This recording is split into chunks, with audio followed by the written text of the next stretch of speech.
Hi, my name is Adam Gotkin. I am a Biology 101 student, group 31. This is an explanation of my service learning project. After a couple of weeks of kind of rooting around and figuring out what it was that there was available, we discovered the Outback Organic Farm over on the Fairhaven campus. Um, Took a little more time to schedule when it was that I was actually going to go there, but eventually a Thursday afternoon was available between I think 2 and 4, 3 and 5, something like that, for us to come in there and just do a little bit of weeding, sort of make it a little easier for some of the plants that they're trying to get to survive to do a little better. One of the things that is unique about the Outback Organic Farm is that they make use of bio-intensive agriculture, which is specifically found in the use of ground covers and things like tomatoes or larger plants in the area. So sort of a two-tier sort of a system. One of the benefits of that is that the ground covers tend to be, in this case, something of a pest-resistant sort of a deal, which protects the more vulnerable tomatoes, which are a little bit higher up in larger structures. But these ground covers are pretty light sensitive, so they make use of the limited light availability because of the larger plants and tomatoes and whatnot. Also, one of the things that's very important about this is what they do for root structures as far as erosion is concerned. So we're looking at very short level stuff,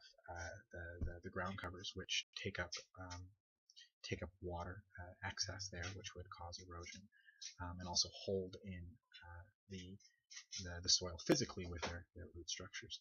And then a little bit lower, you have the larger root structures that go in a little bit deeper and hold in that soil and take in excess moisture there, as when you have higher than a damp saturation,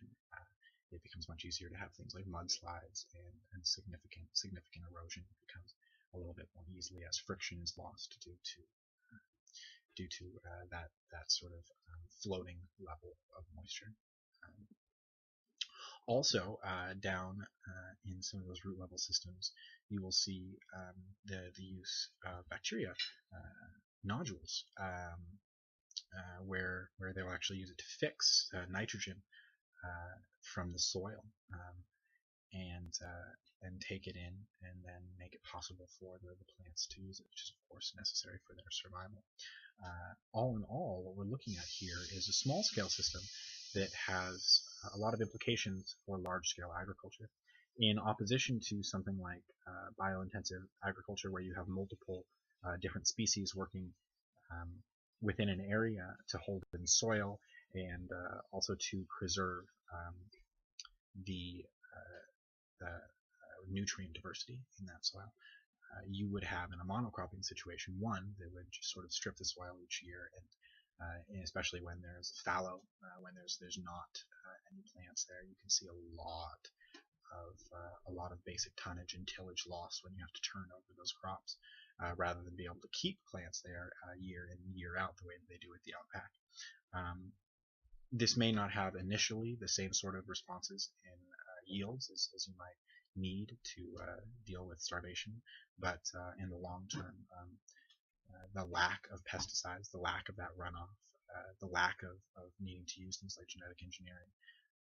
and the lack of basic poisons being put into the system is I think pretty important. So those were some of the things I was able to learn while I was out there at the Outback Farm, and I suggest that you go on out there and take a look. It's a lot of fun.